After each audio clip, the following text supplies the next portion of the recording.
Ever notice how some people just seem to get their way more often? Like really often. Yeah. Like you're at dinner with colleagues and you really want to see that new musical downtown, Uh-huh. but someone else suggests a walking tour and suddenly Yeah. everyone's on board. Right. How do they do that? It is fascinating, isn't it? We're about to take a deep dive into the fascinating world of influence. Oh, okay. And trust me, it's happening around you all the time, That is. whether you realize it or not. Yeah. What's so intriguing is that we often think of influence as this almost magical ability. We do. But in reality, it's a science with principles and patterns we can actually decode. Exactly. Okay, so less Jedi mind tricks, Right. more like a playbook we can all learn from. Exactly. We'll be using a bunch of research and real-world examples to break down this playbook Okay. into what we call the A.T.Di.X framework. Love it. Think agent, target, tactics, and context. Yes. 4 cornerstones that determine whether someone's attempt to influence is successful. It really is. Love that A.T.I.X. Uh-huh. Easy to remember. Yeah. So let's start unpacking these cornerstones. Okay. First up, the agent. Right. What are the qualities that give someone that master persuader edge? Well, one thing that might surprise you is that it's not always about being the loudest or most assertive person in the room. Oh, really? Sometimes the most influential people are the ones who are really good at making others feel liked and understood. So playing nice actually gets you further. It does. Makes sense. I guess no one wants to say yes to someone they can't stand. No, they don't. It's more than just avoiding being disliked. Right. Studies have shown that even tiny similarities, like sharing a birthday with someone, Yes. can increase liking and make people more helpful. That's true. It's almost like a subconscious click that happens. I think so. So finding common ground is key. Yes. Instead of launching into a debate, Right. maybe start by pointing out things you agree on or shared interests you have with the person you're trying to win over. That sense of we're in this together can be incredibly persuasive. It can. And this ties into another powerful factor, group membership. Yes, it does. Right, because we're more likely to be influenced by people we see as being on our team. Exactly. There's a fascinating study called the Robbers Cave experiment, Oh, yes. where researchers took a group of boys at summer camp Mm-hmm.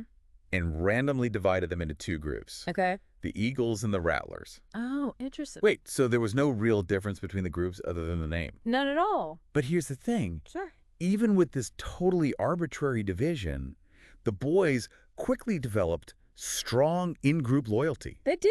They started competing, Yeah. even resorting to name-calling and sabotage to favor their own team. Wow. Wow, talk about us versus them mentality. I know. But what does this mean for us outside of summer camp? Well, it highlights how deeply ingrained this tendency is. Okay. Let's say you're trying to persuade your team at work to adopt a new strategy. Yeah. Emphasize how it benefits the whole team and its shared goals, Yeah. rather than framing it as your individual idea. Creating that we're all in this together vibe. Exactly. Okay, got it. Now, I hate to admit this, Mm-hmm. but I've always suspected that looks play a role in influence, too. Yeah. Is that just me being shallow, or is there some science to back it up? You're not shallow at all. Oh, okay, good. Research using computer-generated faces has actually shown that people are more likely to trust and even lend money to those with certain facial features. It seems we're somewhat wired to respond to visual cues. So good looks DO gives some people an advantage. Yeah, it seems so. Not exactly fair, is it? I know. Well, you can't change your bone structure. Sure. Remember, attractiveness isn't just about genetics. That's right. You can enhance how you're perceived with good grooming, Mm-hmm. a genuine smile, Mm-hmm. and confident body language. Exactly. It's about projecting an image of trustworthiness and approachability. Which brings us to another crucial quality. Trustworthiness itself. Yes. And trustworthiness goes beyond just a feeling. It does. There are specific traits that build credibility over time. Right. We can break it down into what we call the 3 C's of trustworthiness: Okay. competence, caring, and consistency. Oh, interesting. Here. Okay, I'm all ears. Great. Let's unpack those C's. Okay. First, competence. Yes. You need to demonstrate that you know what you're talking about. Right. This could mean highlighting your past successes, Mm-hmm. sharing relevant knowledge, Yeah. or just being well prepared. It's all part of it. Makes sense. No one wants to take advice from someone who seems clueless. Nope. What about caring? Well, this is all about showing genuine concern for the other person's interests. Okay. It's not about being fake or manipulative. Right. It's about actively listening to their concerns Oh. and making them feel understood. So it's about being other-focused, Right. not just pushing your own agenda. Exactly. And finally, consistency. Okay. Consistency means being predictable in a good way. Yes. People trust those who are true to their word, Right. who act in accordance with their values, and who don't flip-flop on their opinions depending on who they're talking to. Exactly. So basically, be reliable and principled. Yes. It's like building that trust bank so people know they can count on you. That's a good analogy. But what if you're starting from a place of disadvantage? Okay. Like, imagine you start a new job and your boss just has a bad first impression of you for some random reason. Yeah, that happens. That's where the 3 C's become even more important. They do. You might not be able to erase that initial bias overnight, Right. but by consistently demonstrating competence, caring, and integrity, Yeah. you can slowly but surely build trust and turn things around. I think that's a good strategy. I love that. It's like having a roadmap for earning trust, even when the odds are stacked against you. Exactly. Now, there's one more quality I want to touch on that I think a lot of people find really intriguing. Yeah. Charisma. Mm-hmm. It's that magnetic quality that draws people in. It is. Is it something you're born with, or can you actually learn to be more charismatic? Well, it's not all about genetics. Oh, okay. Charisma is a combination of communication skills, emotional intelligence, and even a bit of stage presence that you can absolutely cultivate. So how do we tap into our inner charismatic superstar? Well, think powerful storytelling. Okay. People are naturally drawn to captivating narratives. Right. Also, master nonverbal cues like confident posture and engaging eye contact. Oh. Even practicing power poses before important interactions can boost your confidence at how others perceive you. Power poses. I'm going to try that. So by developing these qualities, being likable, Right. trustworthy, Yes. projecting confidence, and finding that common ground, Yes. you're essentially creating a halo effect around yourself as an influencer. Yeah. You're setting the stage for people to be more receptive to your ideas and suggestions. You are. But remember, it's crucial to use these powers for good. Yes. Definitely. Influence in the wrong hands can be incredibly manipulative and harmful. Absolutely. Right? Yeah. Like we see with those classic con artists who charm their way into people's lives Right. only to take advantage of them. Yeah. We'll definitely delve into the dark side of influence later on. For sure. But first, let's switch perspectives and look at the other side of the coin, Okay. the target. Yes. Because it takes two to tango, right? It does. Understanding what makes someone susceptible to influence is just as important as knowing how to be persuasive. I agree. So, is there a way to know if you're easily influenced? There are definitely certain personality traits and factors that make some people more susceptible than others. Right. And that's what we'll unpack next. Welcome back to our deep dive into the science of influence. Yes. We've been exploring the A.T.Di.X framework: We have. agent, target, tactics, and context. Uh-huh. And in the last part, we really focus on the agent side of things. Right. We talked about those qualities that make someone a master persuader. I did. We uncovered how things like likability, trustworthiness, and even physical attractiveness can play a role in someone's ability to influence others. Yeah. And we even touched on the importance of finding common ground and tapping into that sense of shared group membership. Yes. All those things matter. Right, because even if you're not a natural-born charmer, there are things you can do to boost your influence, There are. like mastering those 3 C's of trustworthiness: competence, caring, and consistency. Exactly. But now, let's shift gears and explore the target. Okay. Because no matter how skilled the influencer, their success also depends on the person they're trying to persuade. Right. It takes two to tango. So what makes someone an easy target for influence? Whoa. Are some people just wired to be more suggestible than others? There are definitely individual differences in suggestibility. Okay. Think of it like a spectrum. Some people are naturally more open to suggestions, Uh-huh. while others are more skeptical and resistant to persuasion. Is there a way to know where you fall on that spectrum? Like, is there a test I can take to find out if I'm easily influenced?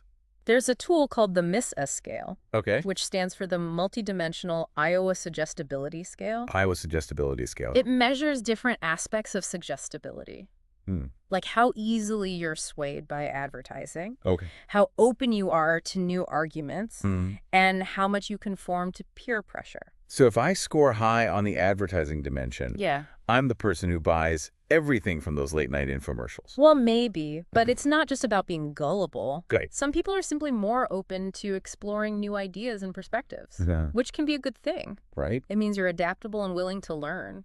I guess it's about finding that balance between being open-minded but also having a healthy dose of skepticism so you don't get taken advantage of. Exactly. Now, in addition to individual personality traits, certain groups can also be more vulnerable to influence, like younger and older adults. Yes, that's true.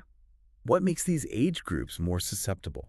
Well, for young adults, Okay. their brains are still developing, especially those areas involved in decision-making and impulse control. Right.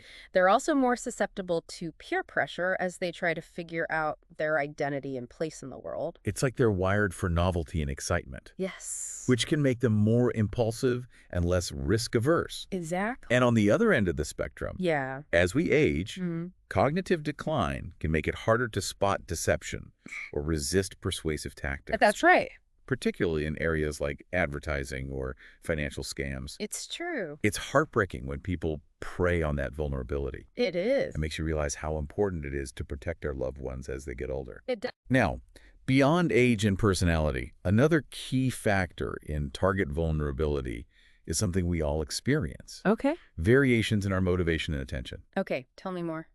Okay, this is where I need to pay attention because I am easily distracted, Mm-hmm. especially if there's coffee involved. I hear you. How does this play into influence? Well, think of it this way. Okay. Your brain has two modes of processing information, Okay. central and peripheral. Okay. Central processing is when you're actively thinking critically, weighing evidence, Okay. and making deliberate decisions. Like when I'm researching a big purchase or trying to solve a complex problem at work. Exactly. Okay. But peripheral processing is more automatic and less effortful. Okay. It's when you're swayed by superficial cues, like a catchy jingle or a celebrity endorsement, without really thinking things through. Okay, this is making me rethink all those impulse purchases I've made. Yeah. Was that just my brain on autopilot? Well, possibly. Right It's on. not always a bad thing. Peripheral processing helps us navigate a world overflowing with information, Uh-huh. but it's important to be aware of when it's happening Okay. so we can make more conscious choices. So,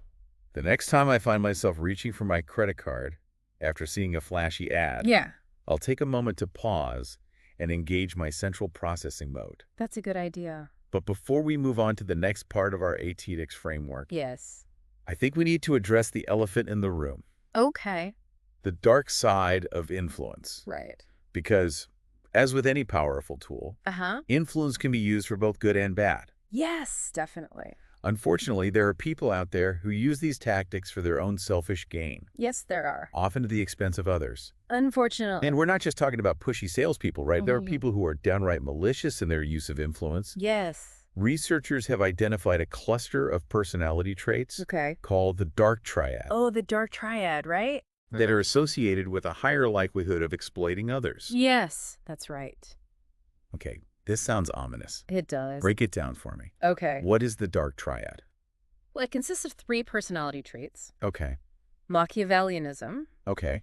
narcissism, hmm and psychopathy. So Machiavellianism, Yes. that's like the ends justify the means type, right? Mm-hmm. They'll do whatever it takes to get what they want, Right. even if it means manipulating or hurting others. Exactly. They're cunning, Yeah. strategic, Uh-huh. and have a low regard for conventional morality. That's right. Then there's narcissism. Yes, These individuals are excessively self-centered, they are. lack empathy, Mhm. and have an inflated sense of their own importance. Right. They crave admiration and are often willing to exploit others to get it. That's true. And finally, we have psychopathy, Okay. which is characterized by a lack of remorse, Yes. shallow emotions, Mm-hmm. and a disregard for the rights and feelings of others. This is the one that really sends chills down my spine. Yeah, It's a complete lack of conscience. it is. But do these dark triad types really exist outside of Hollywood movies? Unfortunately, yes. Oh, no. And they can be incredibly skilled at using influence to their advantage. Right. Think of Bernie Madoff, Oh, yeah. who used his charisma and deceptive tactics to orchestrate the largest Ponzi scheme in history, Wow. defrauding thousands of investors of billions of dollars. It's a chilling reminder of how destructive influence can be in the wrong hands.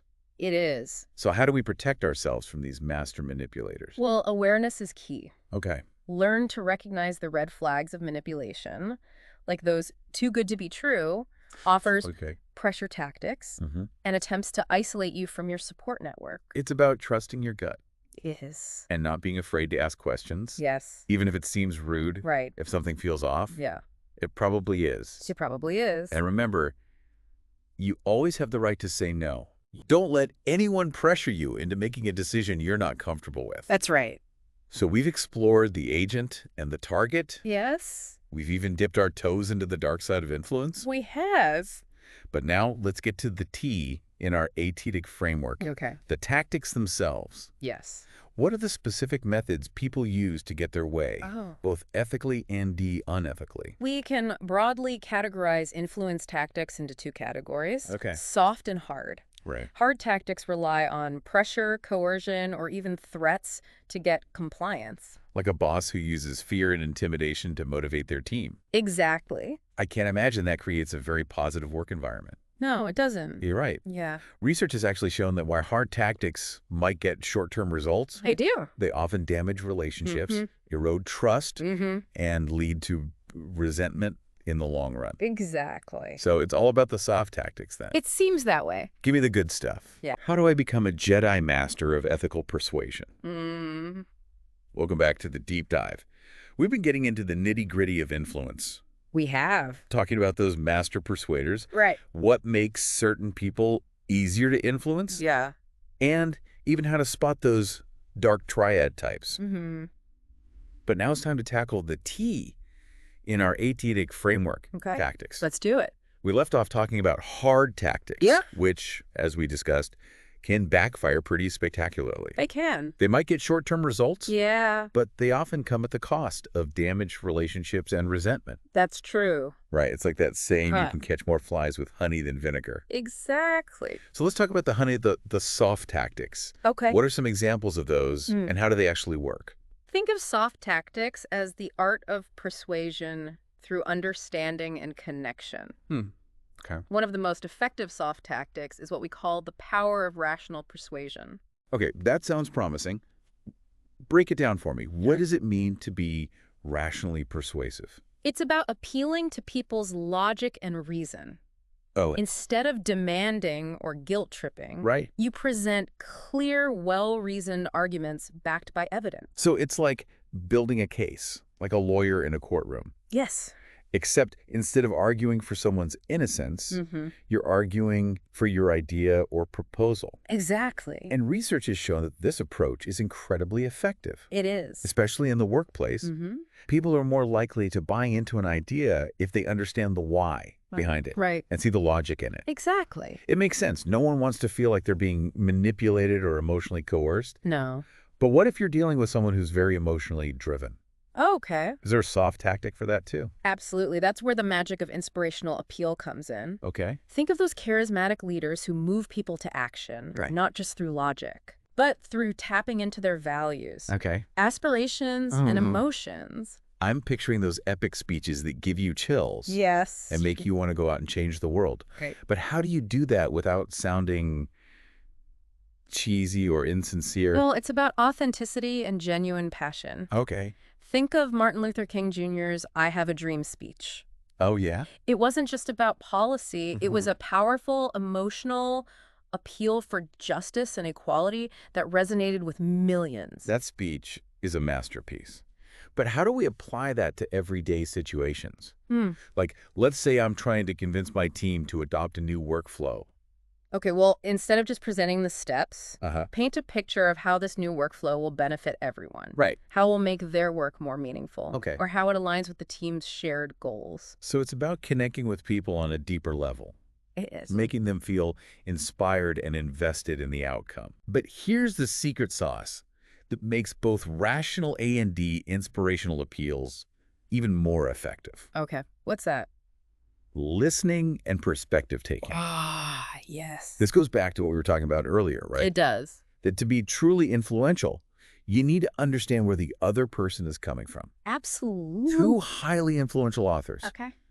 Mark Goulston and John Ullman, did a fascinating study where they interviewed over 100 incredibly influential people from various fields. Oh, wow. So we're talking about the best of the best here. Yeah. What did they find? Well, one common thread was the importance of listening and adapting. Okay. These master influencers weren't just focused on broadcasting their message. Right. They were genuinely interested in understanding the other person's point of view. So it's not about steamrolling someone with your agenda. Yeah. It's about having a real conversation where you're actually hearing what they have to say. It is. Let's say you're leading a sales team that's resistant to selling a new product. Instead of jumping in with pressure tactics or trying to force it on them, Right. start by genuinely listening to their concerns. That's a good idea. Maybe they've had a bad experience with new product launches in the past, Uh-huh. or they have genuine concerns about how this new product aligns with the company's mission. It's possible. Right? Yep. Once you understand their perspective, you can address those concerns directly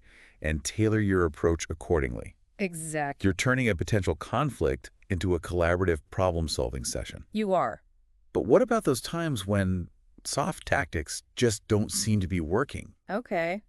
Are there ever times when a firmer approach is necessary? There are definitely situations where hard tactics might be justified, Okay. particularly when there are serious consequences Uh-huh. or when immediate action is required. Like in an emergency, Yes. if you see a child about to run into traffic, Right. you're not going to waste time trying to have rational conversation with them. Exactly. Or in a workplace setting. Employee discipline sometimes requires a firmer approach. It does. However, even then, it's crucial to use those hard tactics respectfully and strategically, I agree. like using a discipline without punishment approach, Right. where you clearly outline expectations and consequences, but also provide support and guidance for improvement. Exactly. Precisely. Mm-hmm. The goal is always to motivate positive change, Is. not to punish or humiliate. Right. This brings us to the final element of our A.T.Di.X framework, Okay. context. Context, right? I'll admit, Yeah. this one wasn't immediately obvious to me. I understand. How does the context of a situation impact influence? Well, think of context as the stage on which the influence game is being played. Okay. It encompasses everything from the physical environment to the social dynamics at play, Okay. even the time constraints involved. And all of these factors can subtly, and sometimes not so subtly, Yeah. nudge people in a particular direction. Okay, I need an example because this is all sounding a bit abstract. Sure.